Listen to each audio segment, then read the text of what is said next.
The pavement shimmered like molten metal the afternoon. Aaron Whitmore made a choice that should have cost him everything. One moment, he was racing toward the most important interview of his life.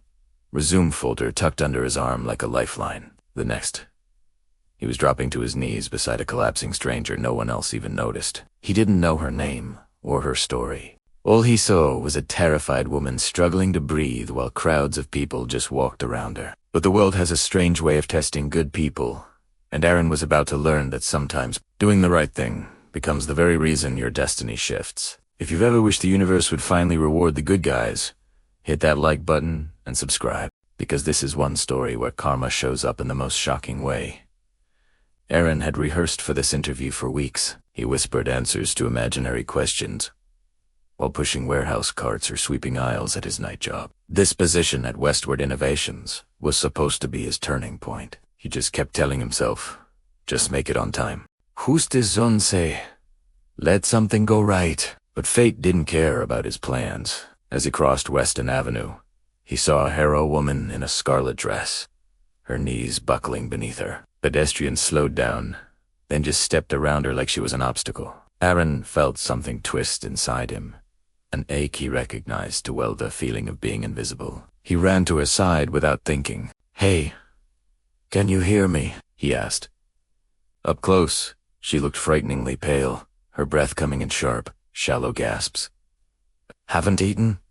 Since yesterday morning, she whispered. Aaron eased her onto a bench, shielding her from the sun. He gave her his water and the granola bar he'd planned to eat after the interview.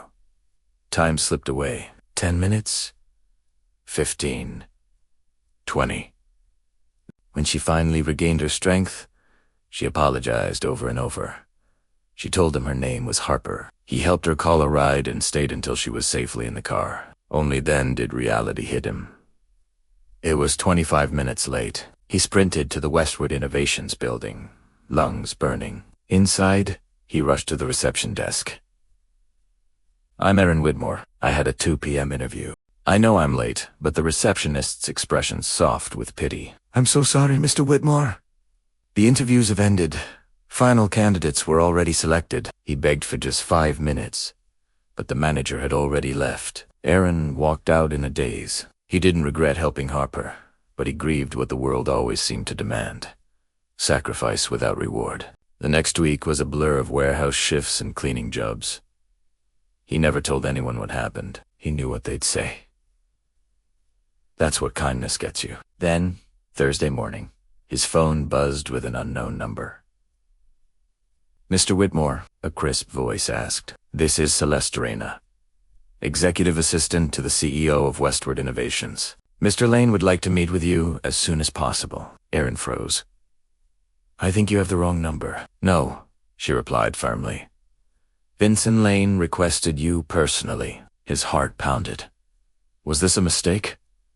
A pity meeting? He didn't know, but he got on the next bus. The CEO's office was stunning, with floor-to-ceiling windows and marble floors. Behind a huge desk sat Vincent Lane, a man with sharp features and silvering hair. But what stunned Aaron wasn't the CEO, it was the woman sitting beside him.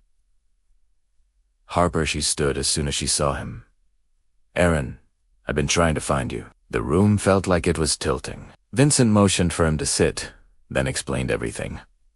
Harper wasn't just a stranger. She was his daughter. A daughter who had been drowning under pressure after a team member sabotaged a major project she was leading. She hadn't slept or eaten and was rushing to deal with the fallout when her body just gave out. Security footage from the bus stop helped them find the man who saved her. Harper leaned forward, her voice emotional. You didn't just help me. You stayed with me. Everyone else ignored me, but you were the only person who wouldn't walk away. You gave up something huge for a stranger. Vincent nodded. In this company, he said, we can train skills, but real integrity. That's rare. You showed more of it in 20 minutes than most people show in their careers. He continued, we'd like to offer you a position, not the entry-level role you applied for. Something better. Assistant Project Coordinator, full training, full benefits, a real future. Aaron blinked, not realizing tears were slipping down his cheeks until Harper passed him a tissue. The weight of every long shift, every missed opportunity dissolved in that office. Vincent Lane said softly, "People like you deserve to be seen. Today, we're seeing you." For Aaron, the reward wasn't the salary or the title. It was the proof that his kindness hadn't been a weakness. It had been his greatest strength. Sometimes life shuts a door not to punish us, but to redirect us to a better one. And sometimes the smallest act of compassion becomes the reason your entire story changes. If this story moved you, hit that like button so more people can hear it. And tell us in the comments, would you have stopped to help, even if it meant losing everything? Your answer might just inspire someone today. Don't forget to subscribe for more stories that prove kindness is never wasted.